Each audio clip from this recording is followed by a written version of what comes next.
Saudação a todos, boa tarde, sejam bem-vindos. Horário já bem avançado.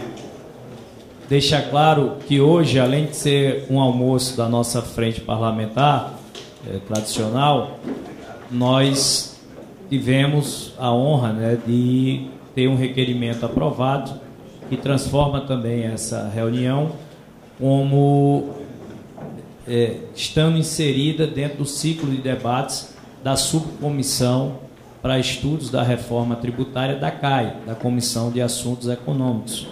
Diante desse cenário, temos muita alegria hoje de ter a presença aqui de alguns pares do nosso parlamento. Aqui saudar a presença do nosso senador Ariovisto Guimarães, o autor da PEC 46, uma daquelas que tem sido levantado como objeto de debate, uma PEC preza pela simplificação. O Ariovisto com certeza terá a oportunidade aqui de falar um pouco mais sobre isso. Saudar aqui a presença do nosso senador Sérgio Moro, sempre uma alegria, Moro, contar aqui com a sua presença. Saudar também o nosso senador Alan Rick, que também faz parte do nosso ciclo de debates da nossa comissão. Seja bem-vindo, Alan. Saudar meu colega, parceiro, nosso presidente pela Câmara dos Deputados, Domingos Salve. Saudar a presença do deputado carioca, nosso deputado Luiz, que está aqui presente. Falando em carioca, deputado Júlio Lopes também adentra ao recinto nesse momento. Seja bem-vindo. Deputado Zé Neto também estava por aqui. Saudar a presença do nosso deputado Zé Neto. E, claro, de todas as assessorias e consultores legislativos que se encontram. Hoje temos a ilustre presença, tá certo, de nossos dois convidados que estão aqui conosco para participar, nossos economistas que já são de conhecimento público, Paulo Rabelo, Gianete, está aqui conosco, e a ideia, claro, é trazer umas primeiras impressões sobre as diretrizes do texto, né? Ou seja, é algo sempre muito abstrato, bem aquém do que a gente gostaria ou imaginaria que pudesse já estar nesse momento. Eu e Domingos Sávio tínhamos conversado um pouco sobre isso, mas eu acho que é exatamente a isso que pode colaborar e contribuir, Ariovisto, esse trabalho da subcomissão na CAI, principalmente olhando sobre o prisma do Senado. Foi essa nossa decisão, olhar esse processo, Paulo e Janete, com cautela, com prudência, entendendo que tem um timing da Câmara, o texto está na Câmara dos Deputados, o grupo de trabalho se cogitou fazer lá atrás um grupo misto, já com a participação de senadores. A opção foi não fazê-lo, para que desse essa liberdade, autonomia, e ao mesmo tempo, por uma presença de 2, 3 ou 4 membros, não estivesse ali legitimando o Senado qualquer decisão que porventura fosse tomada. Então nós vamos aguardar que esse processo amadureça na Câmara, possa ser votado e aprovado dentro das melhores expectativas, das mais, não vou dizer otimistas, porque o grande gênio paraibano chamado Ariano Suassuna dizia que o tolo, o pessimista é um tolo, o otimista é um sonhador, o bom mesmo é ser realista e esperançoso. Então nós nesse tema somos um realista esperançoso, sabendo dos desafios, das dificuldades, mas esperar que o tema possa avançar em bom termo na Câmara, para aí sim, quando chegar ao Senado, a gente poder ter uma postura e uma posição mais sólida quanto ao debate e à discussão do tema. Então, para as primeiras palavras, na abertura, já que o tempo vai avançar, lamentar um pouco aí o atraso no início, mas essa agenda de quarta-feira no Parlamento, ela é intensa e irracional. Então, acaba se atropelando um pouco todas as comissões, mas vamos dar início. Não sei se o Domingos quer fazer alguma saudação ou podemos passar aqui para as primeiras palavras dos nossos convidados. Deputado Zé Neto, seja bem-vindo. Efraim, eu vou ser muito breve, apenas para acrescentar que acredito que nós já estamos em conexão aí com várias lideranças que nos acompanham também pela internet, e dizer, presidente Efraim, que você foi muito feliz em poder trazer também esse formato hoje da nossa reunião, com a presença dos parlamentares do Senado, porque nós vivemos um momento de apreensão na Câmara, porque temos uma sinalização do presidente de que ele deseja votar na primeira semana de julho um texto que nós ainda não conhecemos, embora se fale muito de que essa matéria já está em discussão há 30 anos, quer dizer, o objetivo, a constatação de que a estrutura tributária brasileira requer uma reforma, talvez venha de mais de 30 anos. Mas nós não temos, neste momento, nenhuma linha sequer do texto, porque o relator fez apenas um relatório histórico das atividades do grupo de trabalho e de algumas intenções. Sem com isso colocar nenhum demérito nesta mecânica, nessa estratégia. Mas ela não deixa de despertar uma certa preocupação, porque o texto que nós estamos aguardando precisaria de mais tempo para debater. Se não tivermos, fatalmente o Senado terá que ser a salvação, como casa revisora, neste caso, aí, do que vai ser feito. Mas o ideal é que esse projeto já saia mais amadurecido do Congresso. Então, Efraim, você foi muito feliz com essa iniciativa, e eu também cumprimento os demais senadores e colegas deputados, e cumprimentando também o João Galassi, que está nos acompanhando, presidente da UNEX, e os demais, na pessoa dele, todas as lideranças empresariais, que eu não tenho dúvida, estão mais aflitos, talvez, até do que nós que estamos aqui no parlamento, porque recairá, inevitavelmente, sobre todos os setores e empreendedores desse país e sobre todos os cidadãos brasileiros, não só no imediato curto prazo, mas uma reforma que tem uma previsão de transição de meio século. Nós estamos falando de algo para impactar na vida dos brasileiros, de todos os brasileiros, e talvez com um impacto que se prolongue por meio século. Não é possível que a gente faça isso sem uma análise muito minuciosa do texto.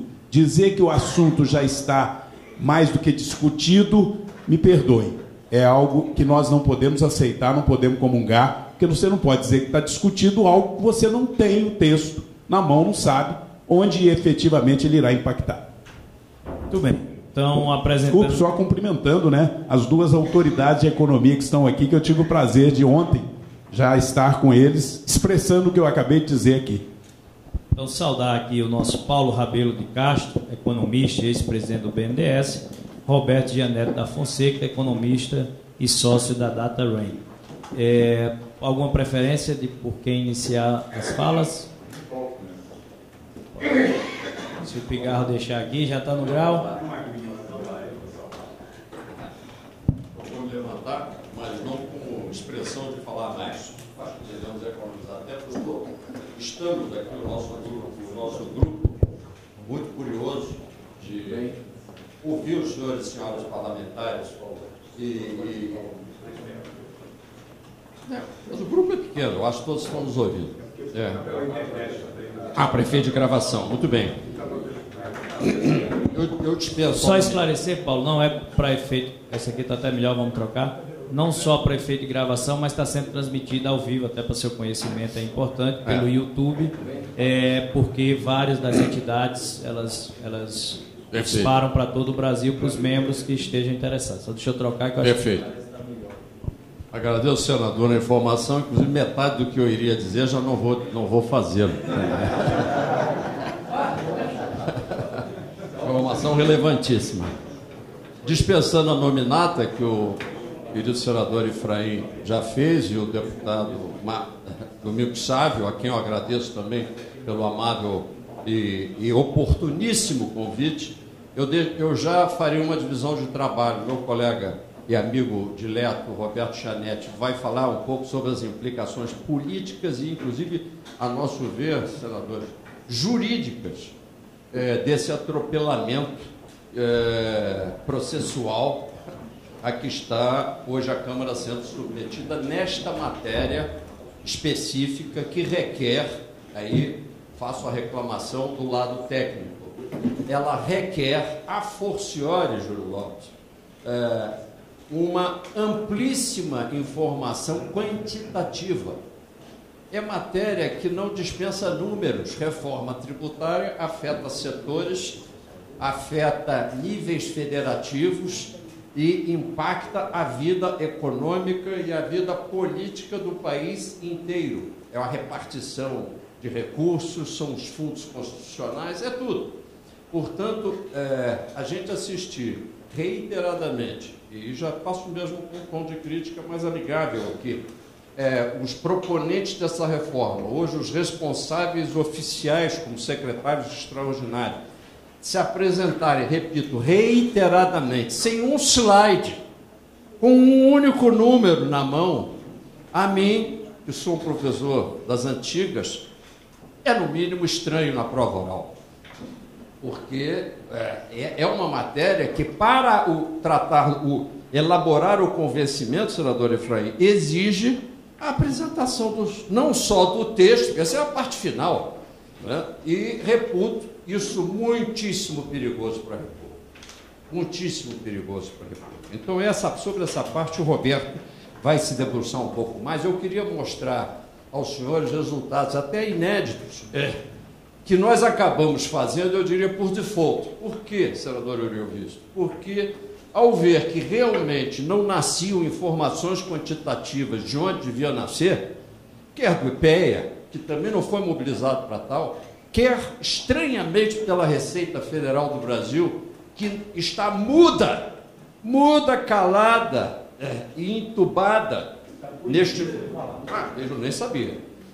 Depois o senhor elabora, mas para mim é estranhíssimo, porque é desse caldo de informações e de trocas que nós precisaremos ter os resultados quantitativos. Cito apenas uma prática legislativa, senador Sérgio Moro, o Congressional Budget Office, que é o CBO, o Escritório de Apoio Congressual americano para a elaboração orçamentária.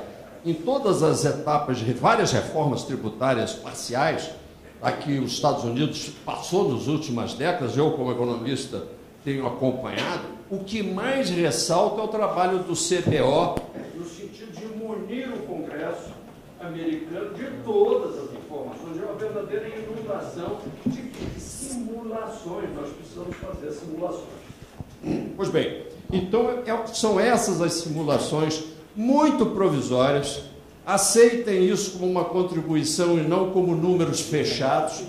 Nós precisamos repassar isso, mas pelo menos apresento com duas vantagens e com isso convido-os a acompanhar, pelos que aqui estão, esse handout que está dentro das pastinhas, que também facilita aos interessados dobrar, botar no bolso e levar para a sua assessoria para futuro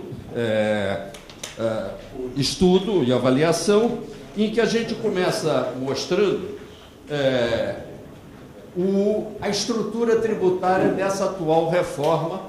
E aí, Domingos, eu chamaria, com a intimidade que temos de longa data, nossos espaços, entre outros, no BNDES, você era um visitante insistente, sempre pelos motivos mais republicanos, diga-se passagem. Então, dizer que esta é uma reforma tributária do consumo. Isto é muito importante, porque se a gente pensa que estamos fazendo uma reforma tributária ampla, não estamos. Ela é referida apenas à parte do consumo. Mas com este detalhe, e são números sempre de 2021, para poder depois cotejar com o PIB de 2021, os dados mais recentes disponíveis. Pouco menos de 1,2 trilhão estão em jogo, referentes a 5 tributos, sendo que 2 são contribuições e 3 são impostos. O ICMS, o PIS, etc. Aí vocês têm uma magnitude, vem que disparadamente o ICMS, que é 75% dos estados, 25% dos respectivos municípios, é o que está mais em jogo. Isso é importantíssimo, mas não leva em conta imposto de renda, por exemplo, E aí tem um aspecto importante. Vários dos ajustes que se pretende fazer em relação à indústria, vamos ver logo adiante, que é desonerar a indústria, deviam estar referidos não a um remanejamento no bolso de outros segmentos econômicos que já pagam, esse é que é o problema, e sim um remanejamento entre essa tributação de consumo, que no Brasil é a mais onerosa do mundo, do planeta. Nós estamos a um pouco menos de 50% de toda a nossa arrecadação tributária, agora falo do total, incluindo renda, previdência, etc. e tal, para em 50%, menos um pouquinho, essa tributação indireta. Ou seja, a tributação total em níveis de 2021 é 2 trilhões e pouco e tal, e 1 trilhão e tal é a indireta. Comparação com os Estados Unidos, rapidinho, Oriovisto, é 80-20. A tributação que é sobre pessoas, renda e previdência, abarca 80 contra 20. Não significa que os Estados americanos andam à míngua. Isso é importante, são ricos, mas eles conseguem fazer bastante com 20% de um total. O nosso erro já começa quando a parte indireta, que sabemos pela teoria econômica, ela é sempre regressiva, ou seja, os que menos podem acabam pagando relativamente mais, é 50% do conjunto. Então me espanta que um governo de ex-popular, falo isso com carinho, que tenha essa vocação de olhar primeiro para o pobre, a questão, esteja tentando fazer uma reforma que começa por punir e por penalizar a tributação indireta.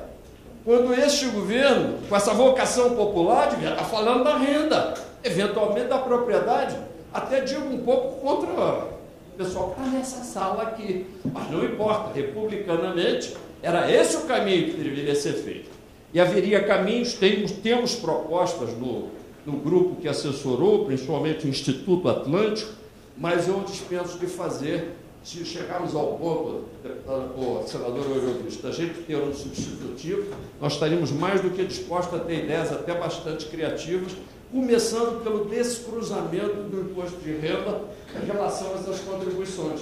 É uma ideia simples, que é tornar o imposto de renda um imposto realmente exclusivo federal, Efraim, e deixar que as contribuições que já são, cujo fato gerador já é o consumo, que elas têm uma participação mais expressiva da federação.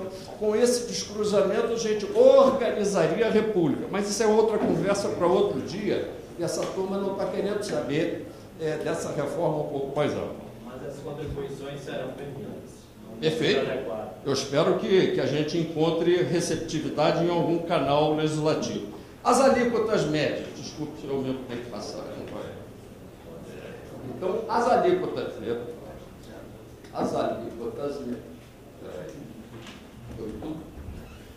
Vamos lá, voltando. É muito sensível aqui. As alíquotas médias são uma outra coisa que os senhores têm que ter conhecimento. E aqui a gente surge a informação do porquê da relevância dessa reforma tributária. Não somos contra, quero deixar pontuado, este grupo aí é totalmente a favor da reforma tributária, mas não com este desenho. Outro me cobrava, o Raul, dizendo, você não sei porquê era a favor do IVA e agora já não é mais, ele meio assim, aborrecido com isso. Não, do IVA sou totalmente a favor. Há muitos e muitos anos nós defendemos essa simplificação.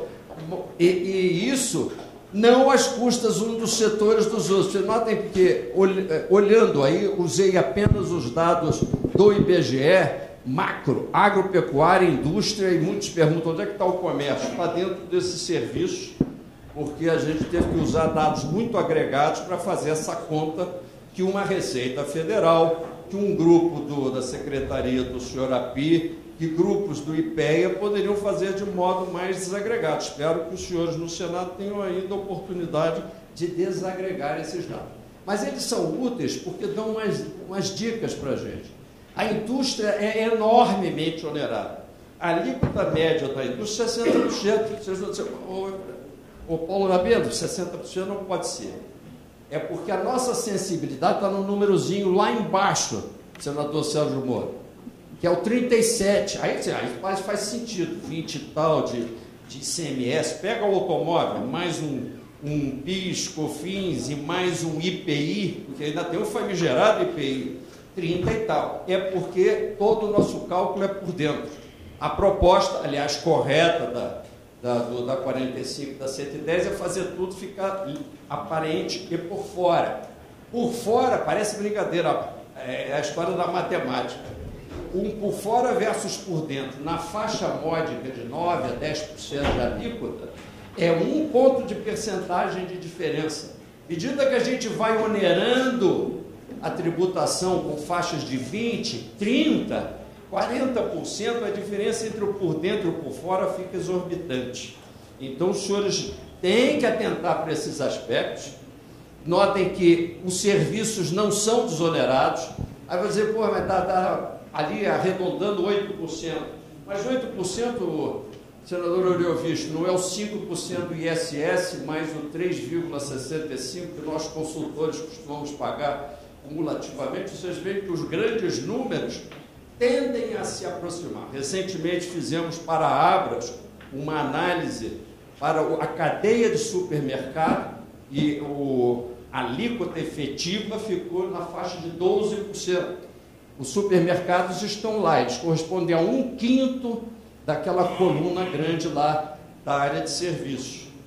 E ela é um pouco acima. Eu deixo aqui um recado. Ninguém no Brasil, senador Sérgio Moro, paga pouco imposto. Isso é um mito. Os que pagam pouco imposto já pagam aquilo que uma Suíça paga, que os Estados Unidos pagam mais do que esses citados. Suíça e, por acaso, os Estados Unidos pagam menos, pagam na faixa de 1 dígito. Entendeu? E a agropecuária, que esta aqui é uma casa da agropecuária, saúde, já estive aqui falando várias vezes sobre assuntos do agro, ela acha que não paga, mas a alíquota efetiva, que pelo menos que nós obtivemos, já é bem salgadinha, 20 pontos percentuais. Um dos aspectos pelos quais essas alíquotas também são muito elevadas, porque elas são calculadas sobre o PIB tributável. Aqui tem um segredo importantíssimo que convida a uma análise mais carinhosa da proposta da PEC 46, de autoria do senador Oriovisto. Não fui aqui nem estimulado, nem motivado a fazer esse elogio que agora faço de público a PEC 46. Por quê? Porque ela procura, antes de se imiscuir numa cirurgia de coração aberto, fazer uma pré-cirurgia, uma organização do paciente e, dentro disso, ir buscar o quê? Buscar uma diminuição da parte não tributável. Já me escapou de novo aqui. Puxa vida. Pois é. Desculpa, esse troço aqui. Se alguém puder me ajudar aqui na... Que loucura. Aí, pronto. Se alguém puder me ajudar aqui, é melhor. Vejam bem que ali eu estou apresentando agropecuária, estou apresentando indústria, serviços e o total do Brasil. O PIB é o PIB antes dos tributos lícitos. Vocês observem que o grande setor, e óbvio, tem um elevadíssimo nível de informalidade, é o grande setor de serviços. Supermercados, por acaso, não. É um nível que, na média, é bem menor do que esses 60% aí. Mas observem que a indústria é muito mais formalizada. Então, é uma grande injustiça, realmente, que hoje a indústria seja penalizada. Senador Oriovisto, precisamos fazer a reforma que é necessária. E a indústria precisa ser desonerada. Mas não podemos passar no bolso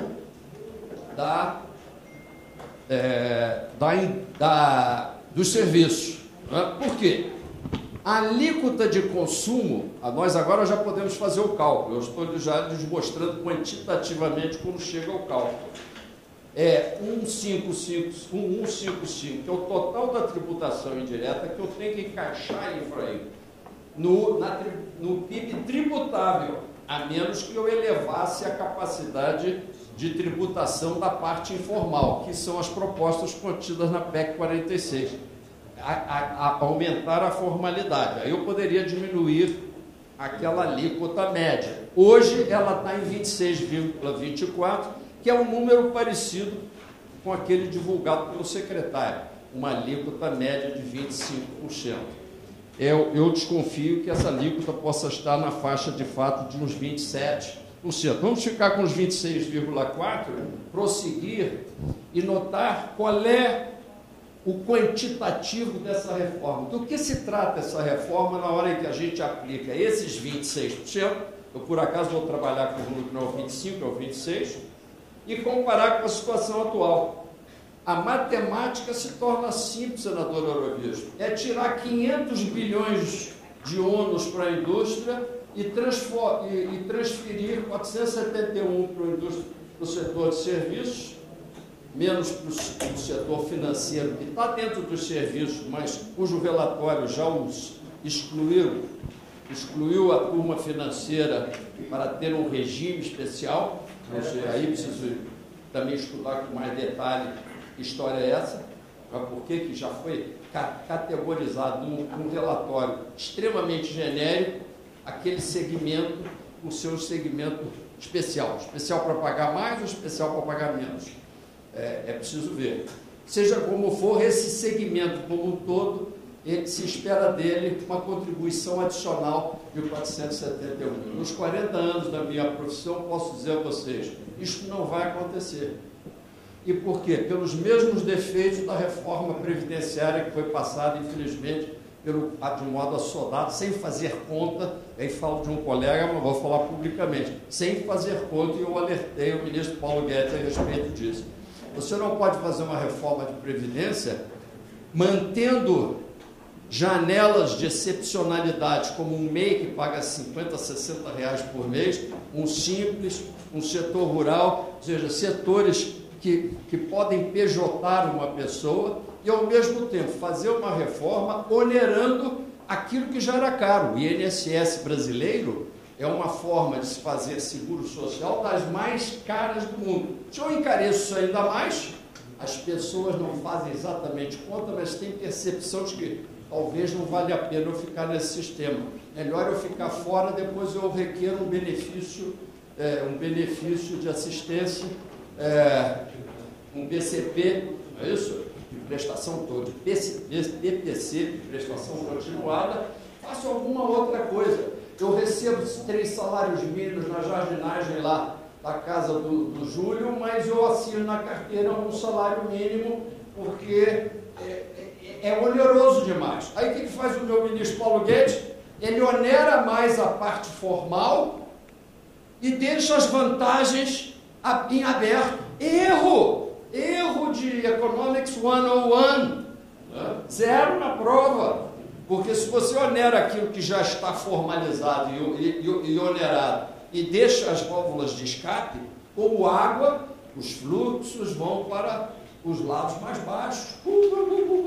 A mesma coisa vai acontecer, querer desonerar a indústria, onerando aqui a turma que já paga os 5% mais os 3,65%, que talvez possa pagar, quem sabe essa alíquota possa ir para 10%, é até possível se fazer esse tipo de acerto módico, Efraim, que é a palavra mágica de qualquer tributação, jamais onerando, jamais pensando que os agentes econômicos são um bando de idiotas que vão permanecer inermes, como patos numa lagoa, prontos para serem atirados. Essa arrecadação não vai acontecer e gerará uma frustração enorme e uma enorme desorganização. Essa é a nossa crítica, deputado Raul, que infelizmente não está aqui. Não é ao IVA, não é ao conceito do IVA, é fazer direito, é não errar. Vamos prosseguir na crítica. Agora a parte federativa. Essa lhes diz mais respeito como congressista. Conseguimos refazer a matriz que estava apresentada de modo setorial, agro, indústria e serviços, posteriormente pode se abrir em 12 setores, já andei falando com o IBGE sobre isso, para distribuir por federal, estadual e municipal. Apliquei, e aí o Domingos Sávio vai me ajudar. Já que eles nunca disseram nada direito sobre a alíquota, o relatório não fala uma palavra sobre que alíquota é, vou utilizar o que está passando aí por Brasília, que é a tal da regra, eu aprendi até com o deputado, 9, 14, 2. É isso? Pegava a alíquota de 25 e dividia na parte federal, 9 pontos, 14 para o estadual, 2 para o municipal. O município de São Paulo já disse, ó, 2 não vai dar, talvez 4. Vamos fazer as contas. Essas coisas, quando alguém diz vai dar, não vai dar, o que é que se pede? Conta! Cadê a conta? Aí fizemos uma conta lá. Veja a parte grifada em vermelho, municipal. Hoje, vão 269 bilhões dessa arrecadação de 1 trilhão 155 vão para os municípios. Eu fiz uns ajustes aí importantes. Nesse 269 já estão as transferências. 25% do ICMS dos estados para os municípios já está no município. O Fundo Constitucional Municipal, o FPM, já está como 269. Senão não daria 269, daria menos. Né? Os municípios estão com 23% hoje da partilha, contra 43,9% dos estados, 32% é a participação federal. Eu vou fazer um parênteses em um segundo. Olha que magnífico seria o descruzamento, Efraim. Você pode fazer uma emenda lá no Senado. Se você amanhã deixar o imposto de renda ser exclusivamente federal, o que empodera e dá potência fiscal para o governo federal, que hoje tem sócios passivos. Tudo que ele quer fazer, 50% não pode, isso, aquilo.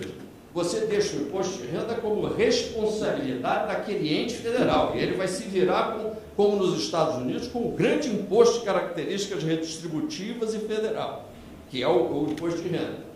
Esse federal, 32%, vai cair para uma participação nas nossas contas de 16% a 18%.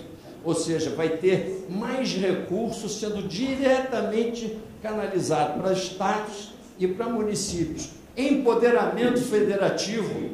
E como veremos, se você faz a partilha centralizando num algoritmo diário, tudo hoje que o município, o prefeito recebe como verba de transferência, e na contabilidade pública é quase vergonhoso, ele é um dependente, e aí surge um outro erro. O ministro Paulo Guedes costuma dizer, a maior parte desses municípios são dependentes. É mentira. O dinheiro vai para Brasília, passeia para a capital do estado e volta como mesada para o prefeito. Numa reforma bem feita, o dinheiro do município não trafega. Ele entra no operador nacional de arrecadação e às 5h30 da tarde ele é receita própria do secretário de Fazenda do município, receita própria. Passa a ter 2/3 de receita própria e você empodera os municípios. Por que não estou pensando nisso? Então queremos fazer uma reforma sim, mas bem bolada, bem feita. Agora, essa reforma é uma pegadinha. Notem lá quanto que fica na regra do 9.14.2, 92 bilhões. Ou seja, os municípios vão virar dependências administrativas. Quem que está tramando a mudança do Pacto Federativo, senador Sérgio Moro? O Rio solteiro o Pacto Federativo? Será que o Congresso Nacional tem mandato constitucional nesse nível? Praticamente pétreo? De alterar o caráter tripartite da federação? Então vamos agora, dadas essas críticas, passar, porque a gente não quer ser acoimado dizer que o cara veio aí e fez crítica para tudo quanto é lado, é um pouco antes ainda. Só para controle do seu tempo, Paulo, já vamos em 23 minutos, mas pode, não, já vou, pode ir, só para, mas é porque às vezes quem está falando... 23 minutos para uma reforma tributária completa. É nada, era para estar ainda no artigo 1º, mas vamos lá. E com os números, porque essa turma apresenta os números. Fazendo conta. Em homenagem ao meu querido, e realmente carinhosamente digo isso, o deputado Raul, que uma hora vai ouvir esse YouTube aí, eu digo, Raul, olha aí a minha resposta para você. Estamos de acordo com os objetivos de uma bela reforma. Quais são os objetivos? Desonerar a indústria? Claro! Temos que arrumar um jeito, Ariovisto. A indústria não é porque você um dia foi industrial. Temos que desonerar a indústria brasileira. Estamos de acordo? Fortalecer a federação, fortalecer os municípios, torná-los financeiramente independentes, apropriar no destino, que também é outra proposta, claro, essa é o caminho. Suavizar a transição para que não haja tumulto, sim. Equidade e crescimento, do qual tanto se fala, retomar o crescimento, claro. Objetivos, estamos de acordo, Rodrigo? Sim, objetivos. Agora vamos ver a realidade dessa PEC 45/110. O que acontece com o primeiro item? Ônus de 500 bilhões que saem da indústria e encontram no bolso, Ariovisto, dos serviços e do agro. A proposta não faz sentido. Temos que arrumar um outro bolso. Eu já vou entrar nesse assunto para propor onde achar 500 pratas nessa república. Não é fácil não, Domingo. 500 pratas anuais? Vamos tentar achar. Municípios. Já mostrei, os municípios saem... Não, depois eu volto na regra dos 500 bi. Municípios fragilizados, já mostrei, certo? Apropriar no destino, eu não trouxe os dados, mas até prometi ao Ariovisto, principalmente em relação à Zona Franca de Manaus, na realidade o estado do Amazonas, nós precisamos ir para o destino. Mas hoje é o quê? Nós temos o ICMS que tem duas alíquotas de origem, 7% e 12%. Ninguém fez conta, nós fizemos conta.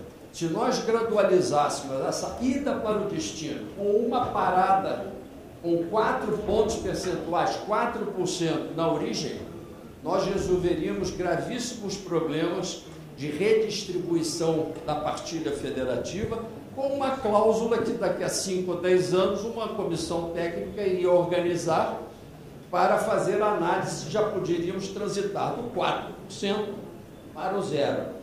4 pontos percentuais que seriam inteiramente dedicados para o Estado ou para o município. Resolve o problema do município de São Paulo, que hoje, dos 5 pontos do ISS, ele ficaria com 4. Ele partilharia 1. Isso é razoável.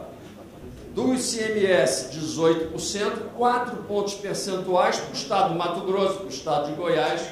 Por que eu escrevi FETAB ali? Que pouca gente sabe o que é FETAB. É em homenagem ao ministro Sérgio Moro pelo lado jurídico. É um fundo totalmente inconstitucional e essas são as pérolas brasileiras pelas quais eu amo tanto o meu país, que são totalmente assimiladas pelos estados produtores, que, percebendo que a base tributária de estados que são agrícolas e exportadores tem uma carência de recursos para a infraestrutura. Alguns anos atrás, o Estado do Mato Grosso inaugurou esse fundo, Fundo Estadual de Transporte e Habitação, FETAB. Repito, com a largueza que dizer que é inconstitucional assim. Inconstitucional, mas todo mundo paga. E, curiosamente, o secretário da Fazenda, eu apresentando, aliás, anos atrás, o Rogério Galo, grande secretário de Fazenda, mostrei para o Rogério e disse: curioso, Paulo, essa sua proposta, o FETAB corresponde mais ou menos a 4 pontos de percentagem na arrecadação do ICMS. Se você me desse 4 pontos na origem para toda a minha arrecadação de ICMS, eu não precisava de FETAB. O que está acontecendo hoje é que o FETAB está se generalizando, já foi aprovado no governo Mato Grosso do Sul, Goiás, centralização. Em Paraná, rejeitado. A turma não está tão animada. Mas o Paraná tem uma base, explicação, ele tem uma base de ICMS de consumo muito mais sólida. Então, nesse caso, de folga saber que o senador está totalmente atualizado a respeito dessa característica. Não se fala desse detalhe, deveríamos falar. Portanto, a nossa proposta gradualiza, por eu vejo, deixa 4 pontos de percentagem dos estados de origem e depois caminha para o 0, se for o caso. Penúltimo item, coabitação, uma brincadeira para mim mesmo, do velho com a nova, do velho sistema com a nova tributação. Vai trazer o caos. Um personagem da República muito importante aqui, nós fazíamos uma apresentação informal ontem, ele quase que protestou nesse momento, que ele disse, não, essa parte você está enganado. Não haverá coabitação de dois regimes durante 5, 6 anos. Mas, meu fulano de tal, isso aí é o que vai acontecer. Não, mas não foi, tentou protestar, por quê? Isso é um absurdo completo. E as pessoas, de um modo geral, elas não estão sabendo que essa simplificação começa com uma baita complicação. Como que a gente vai para a simplificação com dois sistemas convivendo ao mesmo tempo e um conselho federativo dizendo quanto de IVA que você paga e quanto de ICMS você paga? Isso a gente nem viu o começo da complicação. E as câmaras municipais e as assembleias legislativas estaduais continuando a legislar sobre os tributos zumbis. Vão continuar legislando durante 5 anos, introduzindo situações para poder amenizar complicações, etc. e tal. É o caos. Qual é a solução? Nós temos que fazer uma virada de chave no dia 1º de janeiro de um ano, que eu acho que deveria ser 2025, nós deveríamos fazer essa reforma, meu bispo. Uma reforma corajosa, mas no dia 1º de janeiro de 2025 morrem os tributos antigos e entram os tributos novos. Por quê? Porque a gente já fez conta, que a gente já simulou, que a gente não tem incertezas, a gente não tem desconfiança de nada, e a gente corajosamente, pum, roda a chave. E, aliás, como eu vou mostrar, o sistema do Operador Nacional já estará rodando em 2024 para fazer a simulação do que acontecerá. Agora vamos achar os 500 bi da indústria e concluir essa apresentação. É rápido, é rápido. É a regra do 100 bi. Quando um problema é muito complicado, dizia o meu professor Milton Friedman, você não pode trazer 60 equações, e aí ele fica realmente complicado. Você tem que fracionar aquela complicação. Então, a regra Oriovisto, um pouco empresarial, divide 500 em 5 fatias e me arruma 100 tranches de 100 bi. De repente a gente arranja.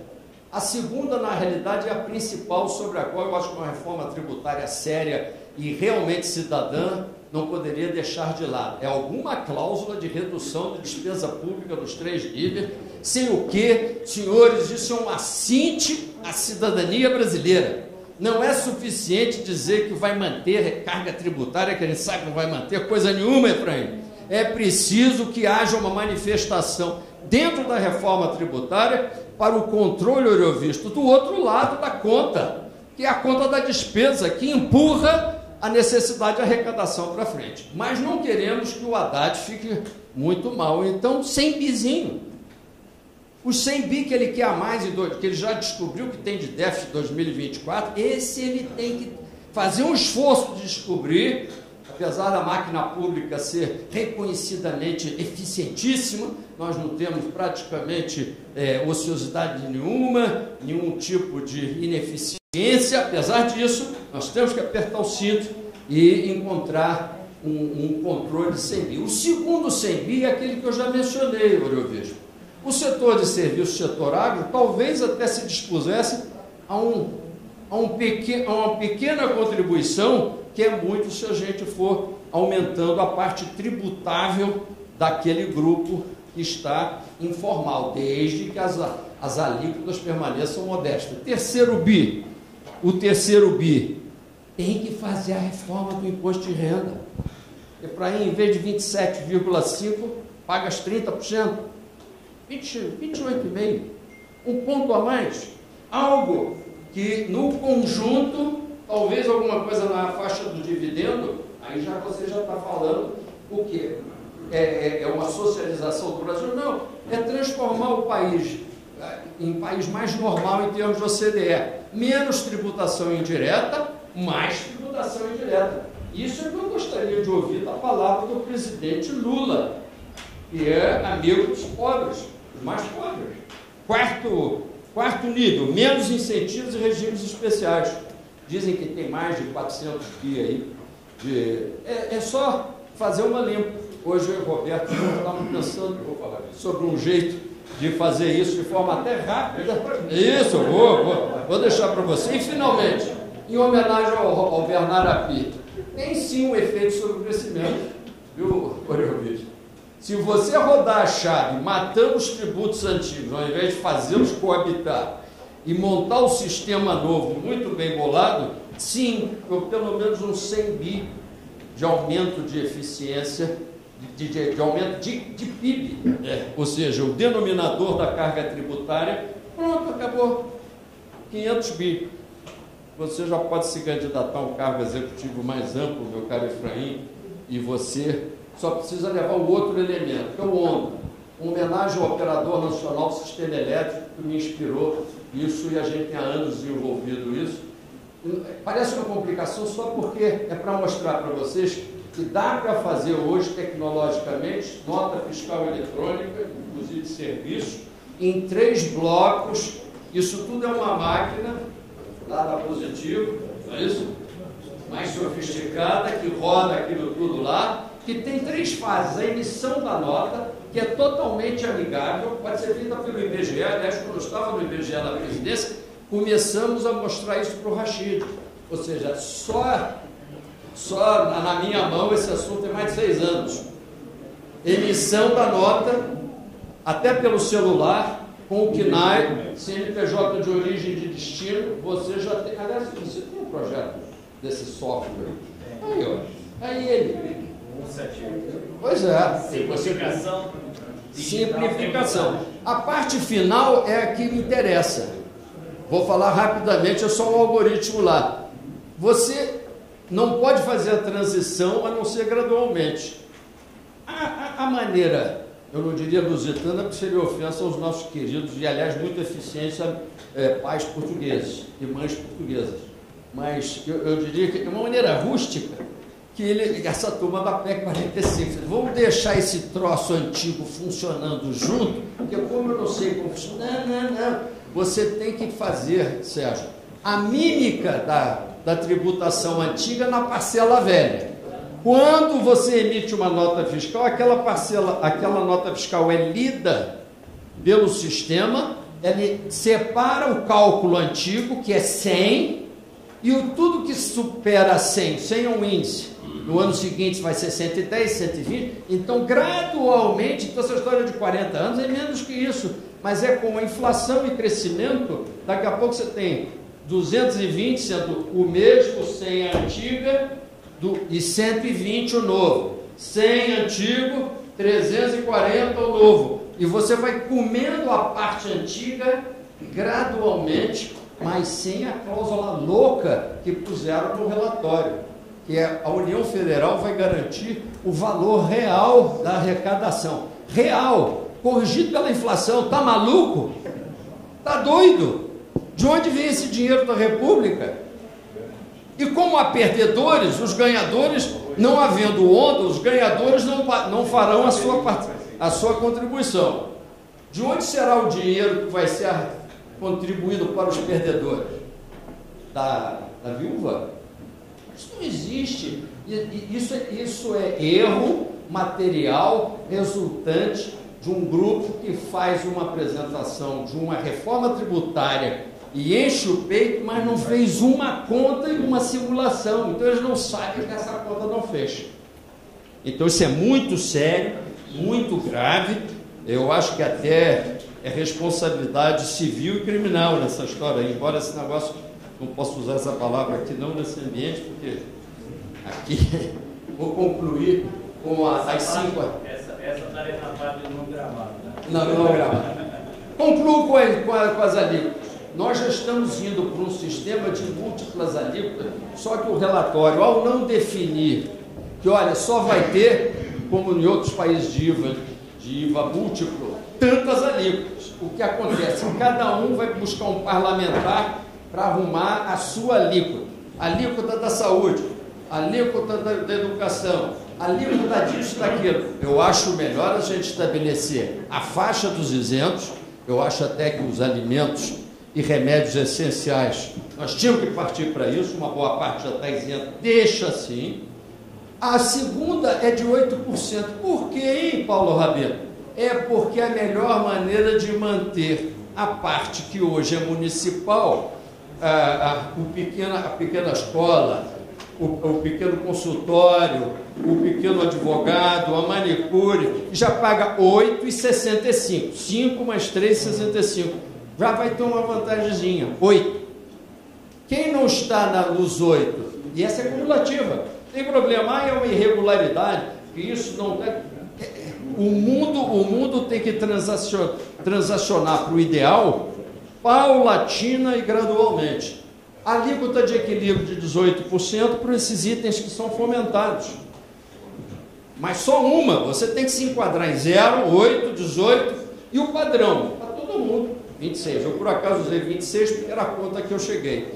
E finalmente uma alíquota majorada de 36%, onde tem uma cláusula ad rem, que eu gosto muito da cláusula ad rem, e aí ela tem uma vantagem especial, senador Sérgio Moro, que é a gente simplesmente varre para o canto tal imposto seletivo sobre o qual ninguém fala e que vai ser o cavalo de Troia da tributação casuística de tudo que a gente considerar nocivo à saúde ou ao meio ambiente. Plástico é nocivo, automóvel, a gasolina é nocivo, vai todo mundo entrar na área do imposto seletivo. Eu sou contra isso, eu acho que a simplificação exigiria só uma alíquota majorada ou uma cláusula de remo, só IVA. Não deixa essa turma fazer imposto seletivo, não deixa essa turma fazer mais uma categoria tributária. Se vamos simplificar direito, vamos transformar 5 ou 4 em 1. Está feita aí a apresentação. Quantos minutos uma reforma tributária? Gasto? Eu dei 40. 40 minutos? Ainda pode cortar. Muito obrigado a vocês todos. Ainda pode levar para casa, você pode 40 minutos aqui.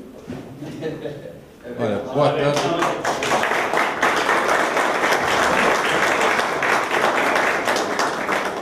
Boa tarde a todos. Cumprimento aqui senhores senadores, deputados, público presente, estão assistindo por internet. O que o Paulo falou em excesso, eu prometo que eu vou tentar encurtar para falar de menos. Assim a gente equilibra no tempo necessário que vocês têm aqui. Eu vou tentar ser muito objetivo. Ele ficou com a alíquota majorada. Mas eu até achei que é bom que o Paulo dá números impressionantes, informações, conceitos que são fundamentais para que os senhores possam, de fato, avaliar. Eu queria começar falando que os senhores vão deliberar sobre o quê? Sobre conflitos distributivos da sociedade brasileira. Entre os entes federados, entre o fisco contribuinte, entre as regiões do país, entre os setores produtivos. No fundo é isso, disso que nós estamos falando, e nós temos que ter equilíbrio, temos que ter racionalidade, temos que ter equidade, justiça, para fazer isso de uma forma correta, porque nós vamos estar influenciando, como foi falado aqui no início pelo deputado Domingos Sávio, talvez 30, 40 anos do futuro dessa nação. Isso não se resolve numa semana.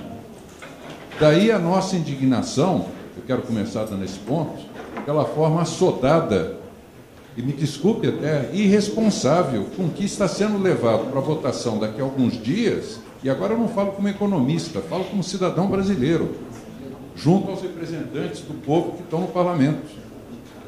Como cidadão brasileiro, eu acho assim um absurdo que a gente vá colocar em votação um texto que a gente ainda não conhece, com números que não foram feitos, não foram calculados, não há simulação, uma alíquota que a gente não sabe qual vai ser, e de repente vota-se isso do dia para a noite, e depois, claro, vai para o Senado, a gente tem a chance de corrigir, mas não é esse o papel que a gente espera da Câmara dos Deputados.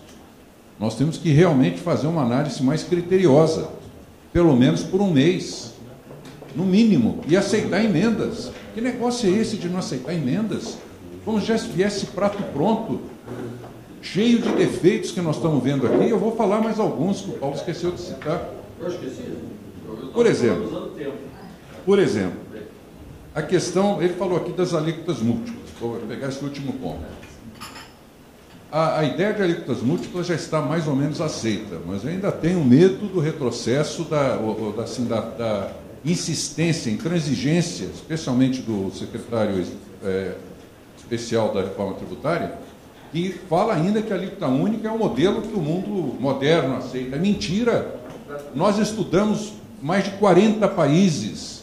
Nós gastamos dinheiro do nosso bolso para ir investigar lá fora, conversar com advogados, com parlamentares, com o povo, na Europa, nos Estados Unidos, no Canadá, na América Latina. Índia, 7 alíquotas. E chegamos à conclusão de que os melhores sistemas são os de alíquota múltipla. E já um conceito aqui que é fundamental. No imposto de consumo, preste atenção nesse ponto, senhores, o imposto de consumo diferencia produto. E nós estamos aqui discutindo exatamente de alíquotas múltiplas, não para setor, para produto, como, por exemplo, os itens da cesta básica, como questões de saúde, de educação, que são itens também de serviços fundamentais para a população brasileira. No imposto de renda, você diferencia as pessoas. Então, política distributiva se faz no imposto de renda, não no imposto de consumo. Isso é conceito econômico básico, os livros de literatura básica da economia. Então, por favor, é preciso registrar isso. E da onde que vem essa minha chamada de atenção? Porque vem o executivo, e saiu de lá, com a história do cashback. Essa história do cashback é um desastre. Pelo amor de Deus, vamos pensar o seguinte, ok, a intenção é muito boa. Para propaganda de televisão de um governo ou de um partido é maravilhoso. Nós estamos devolvendo para os pobres o dinheiro que eles precisam para comprar mais alimentos. Primeiro é o seguinte, está devolvendo um imposto que não devia ser cobrado. Não estão dando nada de graça, é um imposto que é cobrado e eles vão gastar dinheiro para fazer a gestão desse dinheiro para devolver. Depois, vai devolver para quem? Para a turma do cadastro único? Pelo menos é o que aparenta, né, que tem na Bolsa Família. Mas atinge todo o universo dos que precisariam de fato receber? Claro que não. Claro que não. E os invisíveis? São alguns milhões de cidadãos pedindo esmola na esquina. Ganha aquele dinheirinho lá, os 30, 40, 50 reais de esmola na esquina. Vão no supermercado para comprar 1 litro de leite para o filho. Vão pagar 25% de IVA em cima do litro de leite. Esse não tem cashback, ele não tem conta bancária, ele não tem CPF. E a população brasileira vai ficar como? E o que ganha 20% ou 30% a mais do que o limite do cadastro único, que não vai estar também no cashback, é tão pobre quanto. A classe média baixa vai sofrer o diabo, vai ter 25% de aumento de imposto nos alimentos. Senhores, esse negócio do cashback não pode passar de jeito nenhum. Isso é um atentado contra a racionalidade administrativa e econômica de um país. Ficar cobrando imposto para depois devolver. É um absurdo. Falo com indignação, porque eu vejo algumas pessoas defender. Eu fico, mas não é possível que você acredita que isso seja possível de ser feito. Não estou falando nem das fraudes, nem dos desvios, do mercado negro que vai surgir, daqueles que têm cashback, que vão passar a vender alimento para quem não tem. Tudo esses vícios vão acontecer. Então, primeira coisa, vamos eliminar o cashback.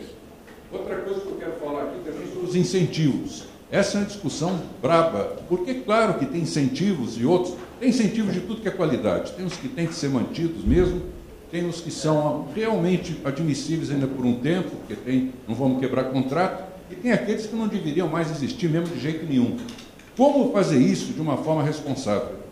Eu acho que é muito difícil para o Congresso julgar de uma vez só, todo o pacote de incentivos e dizer o que continua, o que não continua e como continua, ou ter uma regra geral para todos. Acho que não é possível. Então, fui buscar uma ideia que está na Constituição de 88. Muito clara e muito bem aplicada, que não deu problema. Testada. E está nas disposições transitórias.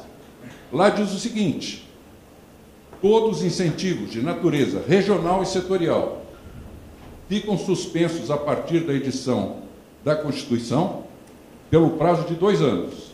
E se não forem ratificados pelo Congresso no prazo de 2 anos, estão automaticamente extintos.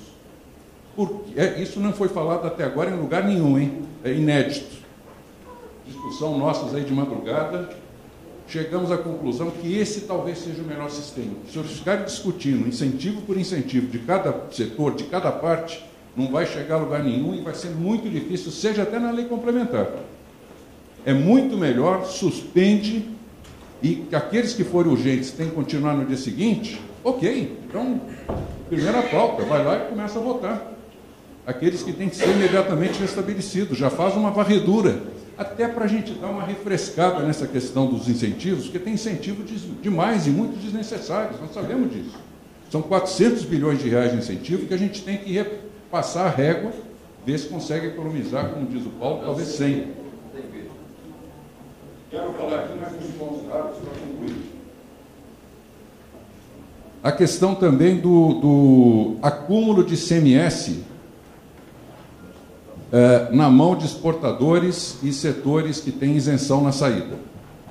Os estados devem hoje cerca de 100 bilhões de reais ao setor privado, ao setor produtivo. Dívida essa que vem se acumulando ao longo de décadas e eu considero isso outra enorme disfunção da economia brasileira. Posso dar até alguns exemplos aqui para vocês, se talvez tenha um tempo rápido de mostrar como isso faz mal ao setor produtivo brasileiro. E não se fala, acabando o ICMS, eu pergunto, como é que vai ficar essa dívida? Ela vai sumir? Claro que não, até porque parte dela está judicializada, mas o problema é que os estados, prestem atenção nisso, os estados estão fazendo... Espera aí, deixa eu voltar antes. O Congresso proibiu os estados de se endividarem de forma ilimitada, né? Tem lá suas regras de dívida dos estados, dos entes federados. Os estados encontraram uma forma de escapar dessa regra do Congresso. Não vamos pagar o acúmulo de ICMS dos contribuintes que têm, por natureza, essa acumulatividade sistêmica, como, por exemplo, a exportação, que compra todos os insumos para produzir. Vem um crédito, na hora que sai com isenção, zero, aquilo vai acumulando. E a gente... Qual o problema dessa dívida? Ela, primeiro, é uma dívida que não está no balanço dos estados, que é um direito creditório. Segundo, ela não tem juro. Pô, que moleza, não tem que pagar juro pela dívida. E nem tem prazo para pagar. Paga quando quiser. Acreditem nisso, não tem prazo. Então, esse valor de 100 bi está aí boiando e ninguém sabe como vai fazer. Isso tem que ser endereçado na reforma tributária. E a forma de endereçar isso, eu vou dizer para vocês que é muito fácil. Porque vocês já legislaram no passado o acordo da Lei Candir. A União paga, a União foi obrigada ou concordada em pagar 67 bilhões de reais pelo prazo até 2037, acho que foram 15 anos, né? Começou agora em 22, a transferir para os estados por conta da compensação do Lei Candir. Só que esse dinheiro vai para os estados fazem o que querem.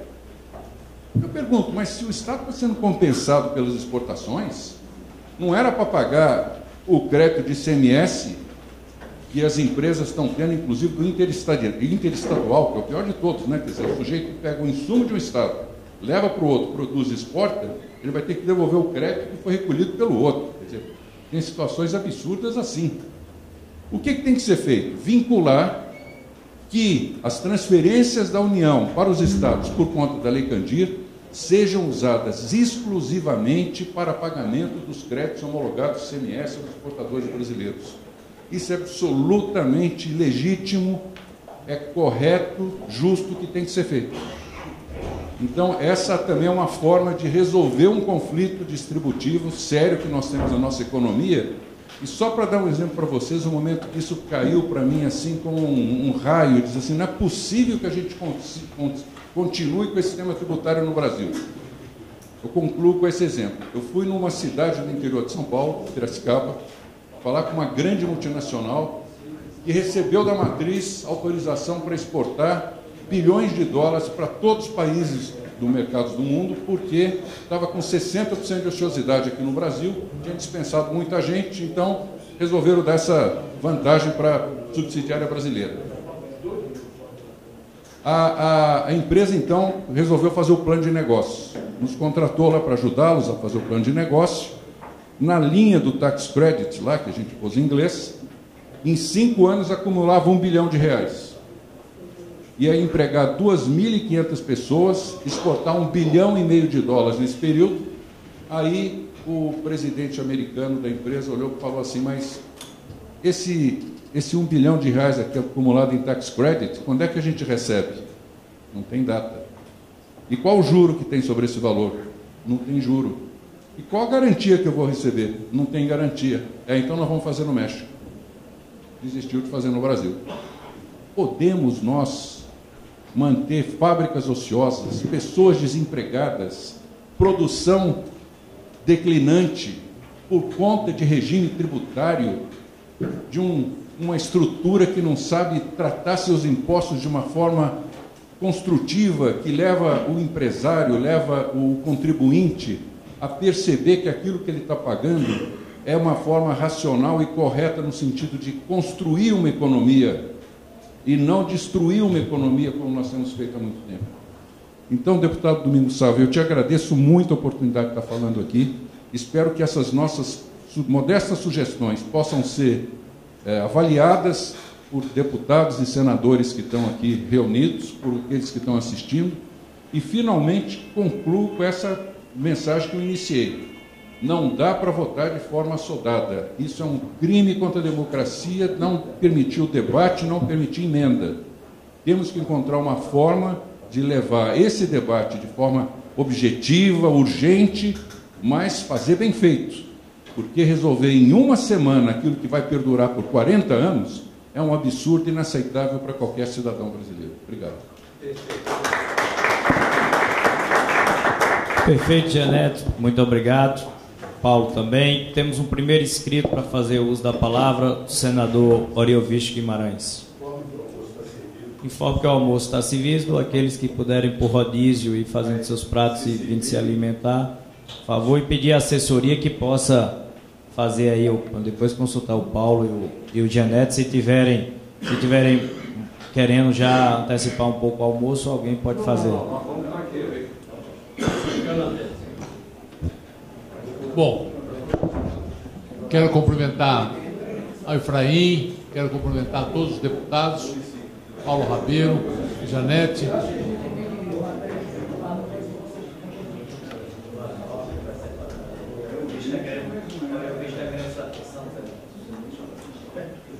Bom, gente, esse é um assunto complexo, é um assunto que demanda tempo. Eu não pretendo falar mais do que 2 minutos. Eu sou autor de uma das propostas que estão lá, que estão protocoladas desde dezembro, que é a PEC 46. Mas nós começamos a formar uma comissão lá no Senado para começar a debater esse assunto.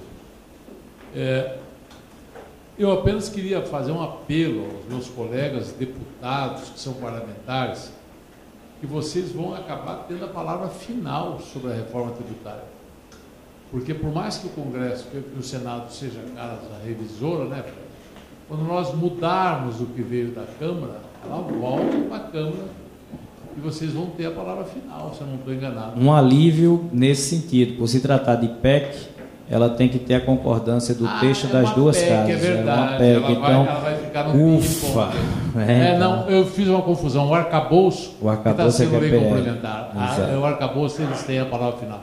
A PEC, não. Mas, de qualquer forma, gente, se começar mal, é muito ruim. Olha, nós ficamos 2 anos discutindo essas duas PECs, tanto a 45 como a 110. Elas não conseguiram sequer ser votadas, nem no Senado, nem na Câmara. Porque nunca, todas as vezes que eu conversava, era o Rocha, né, o senador Rocha, que defendia, Roberto Rocha, e eu me lembro que o Roberto Rocha, tivemos comissão, tivemos um monte de coisa, e eu nunca tive um exemplo concreto para ele. Uma coisa, eu chegava para ele e dizia assim, escuta, eu quero montar uma padaria. Quanto é que eu vou pagar de imposto se for aprovada essa tua reforma? Me dá um exemplo prático. Não tem. É um salto no escuro, é uma coisa que ninguém sabe aonde vai parar. E desorganiza a economia como um todo. Desorganiza a economia como um todo. Nós estávamos lá no LID, né? Estávamos juntos. E tínhamos pessoas muito preparadas falando. É quase que uma unanimidade entre quem estuda o assunto de que a 45 e a 110 simplesmente não dá. Não dá porque não tem começo, não tem meio, não tem fim. É uma coisa desengonçada. É uma coisa que leva a situações... Eu tive com a frente do agronegócio, eles têm uma equipe técnica excelente. Fizeram cálculos por produto, quanto é que onera em cada um. É impressionante. Isso com números, coisas bem feitas. Quando você põe números nessa história de reforma tributária, é que você começa a ver serviço, como estava, como vai ficar. Indústria, como estava, como vai ficar. Bancos, como estava, como vai ficar. Mas é preciso número, é preciso medir. Se você não mede, você não sabe do que está falando. E essa transferência de cargas entre setores, aliviar a indústria, mas sobrecarregar serviço e agricultura, cria maior confusão do mundo. De formas assim, de novo, é complexo, é um salto no escuro, a forma como está sendo conduzida na Câmara dos Deputados é um horror. Aquele grupo de trabalho, por tudo que eu vi até agora, por tudo que conversei com alguns colegas deputados, quem não é convertido na 45 e na 110 não pode falar, e parece que é uma coisa privada, assim, que tem que aprovar isso de qualquer maneira. A Receita Federal está sendo simplesmente jogada de escanteio. Eu converso muito com o Everaldo Maciel, que talvez um dos homens que mais entende de tributo nesse país. A maior parte dos problemas nossos poderiam ser resolvidos por portarias da Receita Federal. Pega imposto de importação, um verdadeiro inferno. Quem importa alguma coisa nesse país sabe o quanto é difícil importar. O número de detalhes que tem. A Receita Federal com portarias poderia simplificar muito isso. O próprio governo federal poderia simplificar muito os impostos federais com portaria de ministro, com coisas simples. Não precisaria pé. Agora fazem uma confusão infernal, não deixam quem trabalha com a coisa opinar, não é claro, e eu acho que os deputados têm uma responsabilidade enorme em segurar isso. Porque se segurar isso, obrigatoriamente, como há uma necessidade absoluta de se fazer a reforma tributária, ideias mais claras, ideias melhores vão aparecer e todos vão poder entender. É isso, gente. A briga é grande pela frente. Obrigado. Obrigado, Ariovisto. Obrigado, senador. Senador, obrigado, Ariovisto. Almoça com a gente, Ariovisto, dá tempo. E o senador, e escuta as outras opiniões. E o senador Sérgio Moro segue com a palavra, na sequência, o deputado Zé Neto. Só fazer aqui a rápida saudação, Moro, só para citar aí para registro. Tá certo? Nós estamos aqui com os... E agradecer aqui a presença dos deputados Júlio Lopes, Luiz Carlos Gomes, Zé Neto, Domingos Sávio, Roberto Monteiro, Sonise Barbosa, Sidney Leite, Joaquim Passarinho e os senadores Efraim, Ariovisto Guimarães, Sérgio Moro e Alan Henrique. Obrigado. Com a palavra, senador Sérgio Moro. Agradeço aqui a deferência. Eu vou ter que sair em seguida, porque tem um compromisso às 12h30 no Senado. É uma entrevista ao vivo, daí não tem como desmarcar. Mas, parabéns pela apresentação, né, ao Paulo Rabelo, o Janete. Quero aqui cumprimentar também todos os deputados, senadores, felicitar mais uma vez a frente aqui, do Efraim, do Domingos, sempre muito oportuno. Nosso amigo aqui, o Jarbas Passarinho, e os demais colegas. A Joaquim, perdão. É que ele gosta dessa referência, então sempre tem Mas eu comungo das mesmas preocupações, entendo que uma reforma tributária ela é imperativa para que nós simplifiquemos. A reclamação de custos operacionais desse sistema atual é gigantesca, além dos problemas relacionados à guerra fiscal, distorções tributárias, mas tem muitas coisas que levam ceticismo, né? Não só as explanações, a gente já tinha ouvido algumas questões relacionadas. Essa questão do cashback, para mim, é uma coisa assim que nunca para mim, fez coerência, porque é a ideia óbvia. Como faz sentido você simplesmente achar que não vai ter um custo, cobrar e devolver numa escala de milhões de pessoas? Porque o cashback que existe, o modelo na União Europeia de devolução dos tributos cobrados ao turista é algo assim factível, porque é um universo muito menor. Eu particularmente tenho muito ceticismo, muita preocupação em relação a essa reforma tributária, e especialmente o fato de que ela precisa ter uma qualidade de deliberação muito grande, e aí a responsabilidade acho que é maior da Câmara hoje, que está ali presente. Penso que o ideal seria passar pelas comissões tradicionais e não comissões compostas dessa maneira, um pouco diferentes. E a preocupação também nossa no Senado se a gente vai ter esse espaço deliberativo ou não, porque muitas vezes isso está vindo como uma enxurrada. E aquele argumento é repetido, né? Está 30 anos aí discutindo, como foi a questão agora do PL 2530, né, das fake news. Precisa fazer, está muito tempo, mas quando a gente vai ver o texto, 50% do texto surgiu nas últimas 2 semanas. E hoje a gente não tem nenhum texto de reforma tributária para poder debater. Mas a gente está ciente das preocupações do setor produtivo e estamos atentos, né, para tentar buscar aí a melhor solução. Eu peço desculpas por não poder realmente ficar, mas eu vou ter que ir mesmo lá, porque vou perder a hora. Você vê como eu vim interessado no debate mesmo, viu? Né? Mas vou perder a comida aqui. Grande abraço para todos vocês. Se quiser mandar para uma quentinha, a assessoria leva. Com a palavra, o deputado Zé Neto. Obrigado, senador Sérgio Moro, pela participação.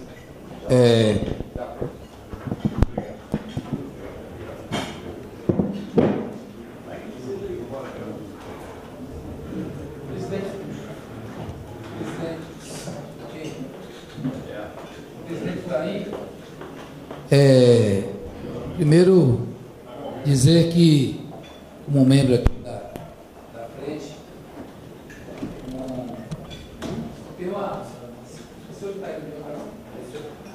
Esse senhor está melhor aqui? Pronto. Presidente Efraim, saudar Paulo, saudar também Roberto. Ontem nós já estivemos juntos. Foi lá conversando sobre o assunto lá no pessoal de serviços. Paulo Rabelo colocou o posicionamento dele e agora estamos aqui conversando com o Roberto Giannucci. E é muito importante trazer as contribuições. E nós já conversamos, nós já sabemos o que o outro pensa. Eu só acho o seguinte: nós estamos há 5 meses com o grupo de trabalho. Eu tive umas 8 reuniões.